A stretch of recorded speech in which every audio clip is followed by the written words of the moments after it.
তিন দিনের সফরসূচি নিয়ে বরাকে উপস্থিত হেমন্ত ব্রিগেডের অন্যতম মন্ত্রী জয়ন্তমল্ল বড়ুয়া। বৃহস্পতিবার জনস্বাস্থ্য ও কারিগরি মন্ত্রী জয়ন্তমল্ল বড়ুয়া শিলচরে উপস্থিত হয়ে শিলচরের বন্যা পরিস্থিতি পর্যবেক্ষণ করেন। শিলচরের বিভিন্ন স্কুলের বন্যা আক্রান্ত লোকেরা যারা আশ্রয় নিয়েছেন সেই আশ্রয় শিবির পরিদর্শন করেন।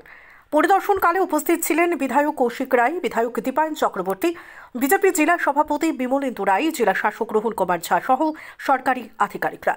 সংবাদ মাধ্যমের সাথে কথা বলতে গিয়ে মন্ত্রী জয়ন্তমল্ল বড়ুয়া বিজেপি সরকারের বিভিন্ন উন্নয়নমূলক কাজের কথা বলেন এবং বিজেপি সরকার সব সময় জনগণের উন্নয়নের স্বার্থে কাজ করে যাবে বলে মন্ত্রী বললেন।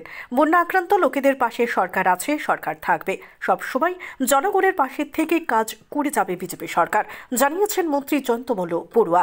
তিনিওখন জিলা পরিভ্রমণ কৰিম। আজি কেইবাটাও স্থানীয় শিবিৰ পৰিভ্ৰমণ কৰিলেও ৰাস্তাঘাট য'ত ক্ষতি হৈছে সেই ঠাইসমূহ পৰিভ্ৰমণ কৰি এতিয়া আয়ুক্তৰ কাৰ্যালয়ত বহি আমি সকলো পৰ্যালোচনা কৰিম আৰু এই তিনিদিনত শিবিৰসমূহত সুন্দৰভাৱে সা সুবিধাখিনি পাইছেনে নাই, আমাৰ চৰকাৰীভাৱে দিয়া গোটেই ব্যৱস্থা সুন্দৰভাৱে হৈছেনে নাই, আৰু ভৱিষ্যতৰ দিনত যিসকল মানুহৰ ঘৰ ক্ষতি হৈছে, বাচন বৰ্তনৰ ক্ষতি হৈছে, কাপোৰ কানিৰ ক্ষতি হৈছে বা পঢ়া শুনা কিতাপ পত্ৰৰ ক্ষতি হৈছে, যি ধৰণৰ আমাৰ গভৰ্ণমেণ্ট গাইডলাইন মতে আমি দিব পাৰোঁ সকলো ক্ষতিপূৰণ যাতে আমি সঠিকভাৱে দিব পাৰোঁ তাৰ কাৰণে আমি কাম কৰিম আৰু সেই পৰ্যালোচনা কৰিম।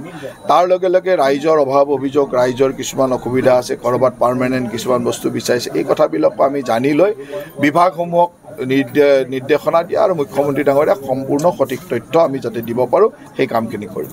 আচ্ছা, ইতিমধ্যে বৰাকত দুবাৰকৈ বানপানী হৈছে। এইবাৰ অকল বৰাক উপত্যকাই নহয়, ব্ৰহ্মপুত্ৰ উপত্যকাটো গোটেই অসমতে বেছিভাগ জিলাতে এই ধৰণৰ অসুবিধা হৈছে আৰু আমাৰ চৰকাৰৰ প্ৰতিগৰাকী মন্ত্ৰীয়ে বিভিন্ন জিলালৈকে গৈ মুখ্যমন্ত্ৰী ডাঙৰীয়াই বিভিন্ন অঞ্চল গৈছে।